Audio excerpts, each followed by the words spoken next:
Hi everyone, welcome again to my channel. Today I'm going to share with you 5 strategies that you can use to plan for recession. In last couple of months, many companies, including tech giants like Amazon, Microsoft, Google, and Salesforce have laid off thousands of employees. The interest rates are rising to tackle inflation, and it's expected that the unemployment rates are going to be 7% in 2023. The world is preparing for a recession, and I want to share with you strategies that you can use immediately to build a cushion for yourself during this recession period and also to maybe grow a little bit during this recession. So let's get started. First and foremost, build an emergency fund. Now, this is the fund that's available to you. This is a pot of money that's available to you at any point in time if you have a personal or a medical emergency. This is easily accessible money. So if you haven't started building out your emergency fund, consider saving money and putting it in your bank in a high savings account that's easily accessible.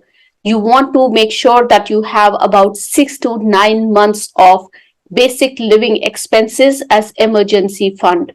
But if you are an entrepreneur, if you have a small business, besides these 6 to 9 months of living expenses, you also need 6 to 9 months of operating expenses for your business. Now, you might think that you have money in equity or in stocks, but that's not emergency fund. That's not a pot of money that you can draw in money immediately if you need it for emergencies. So that's why I recommend saving this money in an easily accessible bank account so that you can tap into it when you need it. Second, pay off your debt so that you have more credit available just in case you need it. When recession hits, nobody's job, nobody's business is safe. It doesn't matter if you are a top performer or not. When companies make decisions to lay off the workforce, it's not based on anybody's individual performance. It's typically based on the market guidance that they're getting, what their investors are saying, and what Wall Street is saying, and what their stakeholders want to do. So pay off your debt so that you have credit available when you need it, and you are also not paying top interest dollars for that credit that you have pending. So all those car loans, those education loans that you have, or any credit card debt that you have, pay it off as soon as possible. The third tip that I have for you is don't panic and don't sell your stock. Now, many traditional stocks are long-term investments. They're not short-term investments. So don't panic when the market starts crashing and don't sell the stock. Hold on to that stock. I still remember in 2008, many people who had bought VMware stock started selling the stock when it hit rock bottom. It was, I think, about $22 at that time. And people who had bought it at about $100 panicked and started selling. Now, they were selling it at a loss of about $80 per share.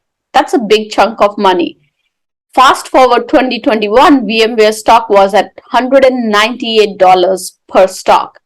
Imagine if they would have just held on to those stocks and not sold it at that time, people wouldn't have lost that kind of money. So hold on to your stock, tap into your emergency fund before you start tapping into your stock money. That brings me to the fourth point, which is how you can grow during recession. So what you want to do is you want to buy stock and you want to buy property at this time. Now, you would argue that if interest rates are high, why would I invest in a property at this point in time?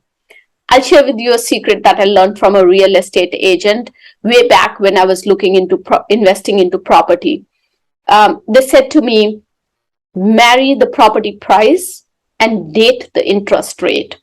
Now, what does that mean? It means that basically, when buying a property, you should always look at the property price and focus on that while you should not focus or have little focus on the interest rates.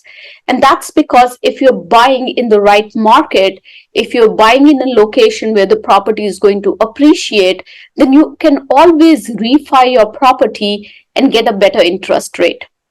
To give you an example, when I bought my first house, I bought it at an interest rate of 6.5%. Now, over the period of time, the property value appreciated and I was able to refi that house, and I now pay an interest rate of 2.5% on that house.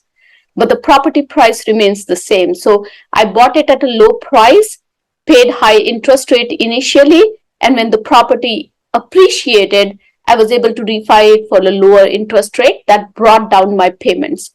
So recession is a great time to actually invest in stock and in property.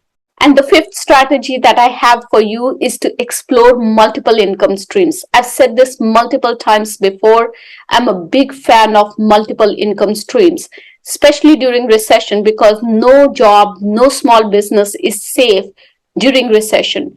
If you explore different revenue streams and have money coming in from various income streams rather than just from the job, not only you future proof yourself and your income, but you also get an opportunity to hone your skills, to build your network, and basically explore more business opportunities. So those were the 5 strategies that I had for you to not just plan for recession, but also build a cushion and maybe grow during recession. Before you go, a quick request to subscribe to my channel and hit on the notification bell icon so that you can get notified every time I release a new video. See you next time. Bye-bye.